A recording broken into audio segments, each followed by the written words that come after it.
Hello. I have entitled this presentation Student Van Hiele Levels and Classroom Standards. So I'm going to be researching Van Hiele levels present in a selection of high school students and analyzing how those same levels are present within current curriculum standards of Common Core. So I'm going to be looking at what levels are currently reflected in student thinking and how those levels relate to the Common Core standards level that the student should be at. So in order to do that, I have given a classic Van Hiele level paper assessment to 20 high school students and computed their Van Hiele levels. Then I have followed the Common Core geometry strand of standards, also looking for those same levels. And I hope to knowledgeably comment on the relationship between those two. So let's go ahead and get started. First of all, this is of interest because the Van Hiele levels themselves were created to improve teaching by understanding the geometric thinking of learners. Instruction should be organized in such a way that the levels and abilities of learners are taken into account. As I'm analyzing my own students, I'm interested in how ready they are for the current material. Looking at the scope of the standards over time, I've also found it interesting to analyze when each of the levels is mastered within the total mathematical career of a student. Student progression from one level to the next can be facilitated through educational experience, even more than simply just waiting for students to mature. Understanding student levels and stages should be the first step towards teaching towards higher levels. So first of all, the framework. For the framework, I'm using the Van Hiele levels. Level 0 in this is precognition. Level 1 is visualization.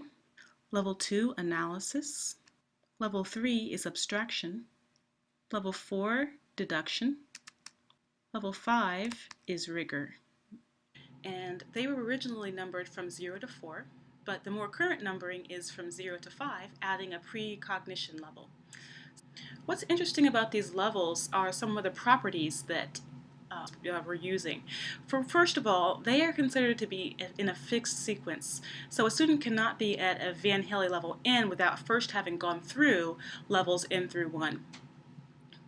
Also, these levels have adjacency, which means that it's kind of a continuation where at each level of thought, what was intrinsic at the previous level is now something that is extrinsically being shown. So, for example, first we were just visualizing whether or not those shapes were it, but then we're taking the visualizations and abstracting the properties of those shapes, and then in the next phase we're using those same abstractions as to deduct the reasons on why those properties are then true. So each one is building on itself.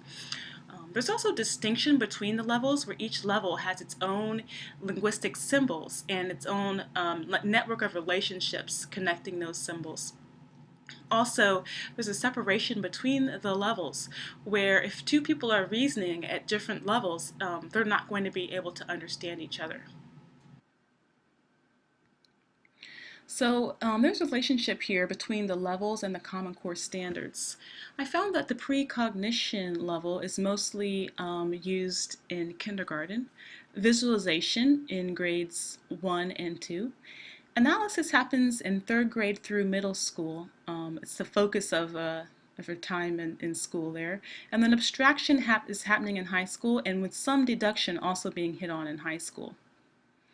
Rigor, however, was not a focus of the Common Core standards.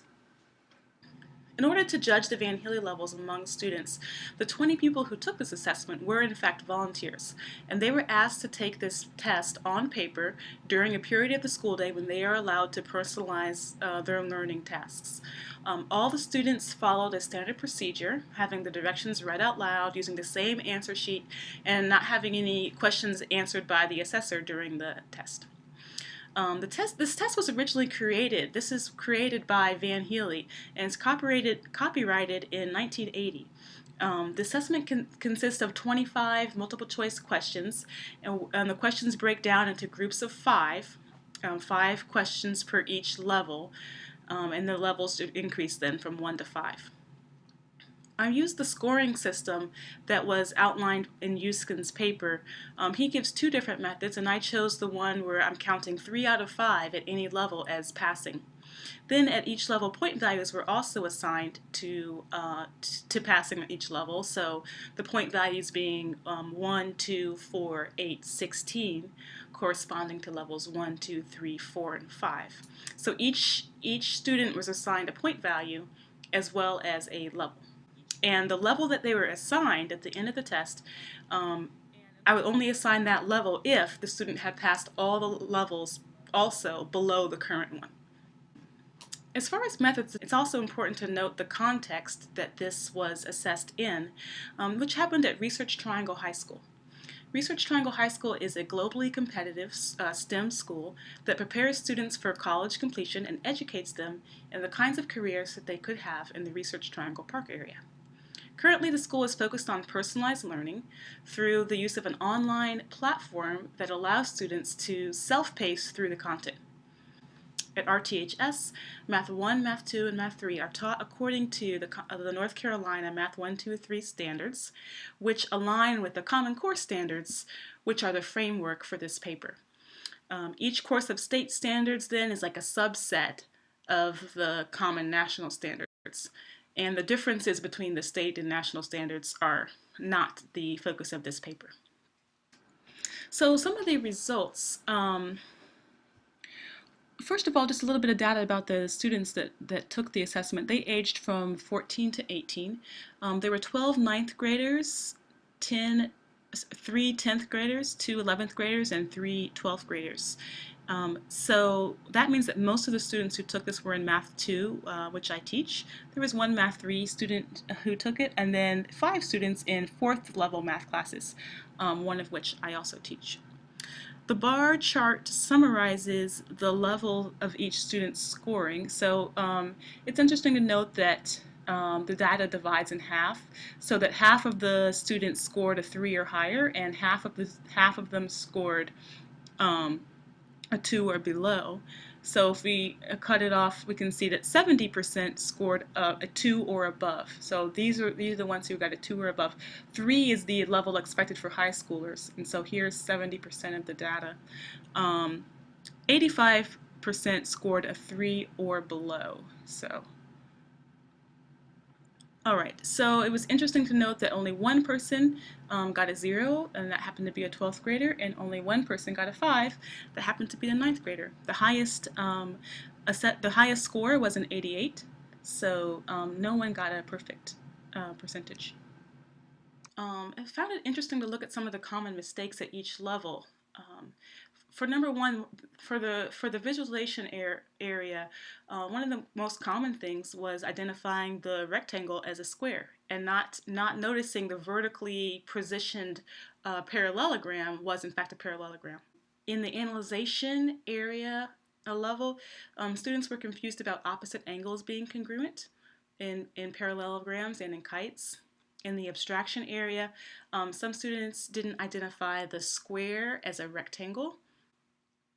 A common error in the deduction level was that students said that every term can be defined, and they stated facts that are according to the diagram instead of only going off of what was given. And then the common mistake in the error was that when faced with new geometries, students said that the person creating that new geometry must have been making a mistake in order for it to have been different from the other one. And they said that if the textbooks had different definitions, then those shapes must have different properties. According to the Van Hiele level by grade, high school students should be operating at level 3. This is the level of new material that's being presented at the high school level. So 50% of the students were at or greater than level 3, so ready for strong content in the high school level.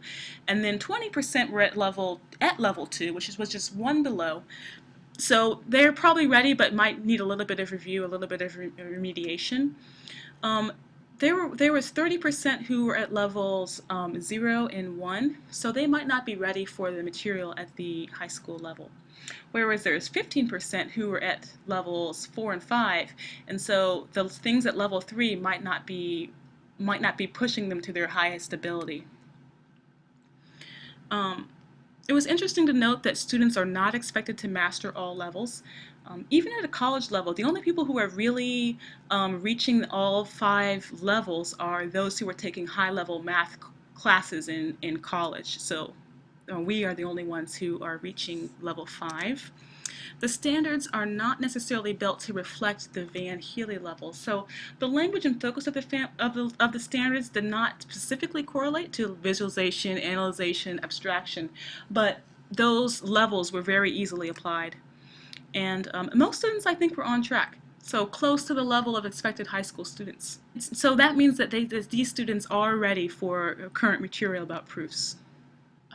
I looked at some other studies, and both of the other studies where Van Healy levels were analyzed found that students were performing below the expected level. The students in the study I did, are doing better than Euskins from the 80s. He found that geometry courses were not working for a large number of students and concluded that systemic change is needed in how the material is taught, especially at the lower grades. And then I looked at a South African research as well, where they were able to raise the Van Healy level significantly by teaching with the Van Healy framework. And so they were able to raise the levels of most students, but not all the students. So most of the people started at level 0 for them, but scores did not raise in an even fashion. Instead, many learners could not be raised to a level 3, which is expected at the secondary level. So and their study had no students really performing at 4 or higher, whereas I did. Euskins found a direct correlation between the Van Healy levels and student achievement. And I also see a correlation, as the students who generally had higher grades did better than poor students on this test, and that's across age or across grade level. After this study, I think more students are ready for formal proofs than are currently being exposed to it. It was clear from the standards that the formal arguments and logical reasoning, which are a big part of higher geometric thinking levels, are not being emphasized in the curriculum or classroom. Using Van Healy levels can have a positive effect on planning according to the standards, and those implications really do come from the properties of the levels. Since it's a fixed sequence, we can assume prior knowledge. Adjacency helps order the content within the standard, so it might help to also push some of the higher levels for some of the students to now explain what was previously just assumed.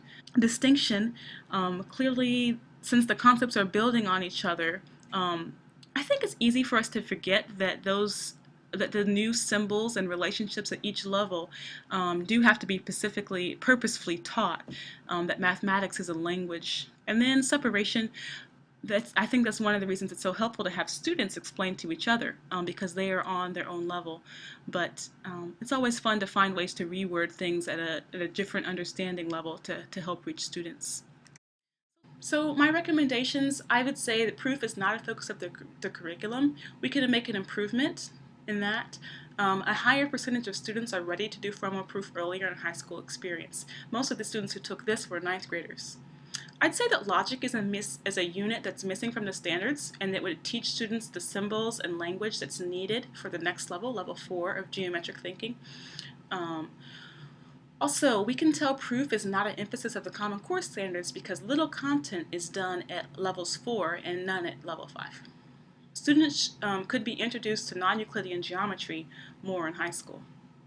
Questions for future study, I would say, what level of mathematics mastery should be required? Should we be pushing students more towards level 5? Common Core says that really only a low level 3 is really what's required. The sample size that I gave in this was really small and narrow, my next question would be, how have Van Healy levels changed since the 80s when the broader Euskins study was done? And then what changes to student geometric thinking have occurred because of the Common Core standards? I'm wondering if they've made any improvement within the last 10 years or so. here's a basic outline of the paper that I'm writing on this, and you can see the outline kind of follows the outline of this presentation. So thank you for listening.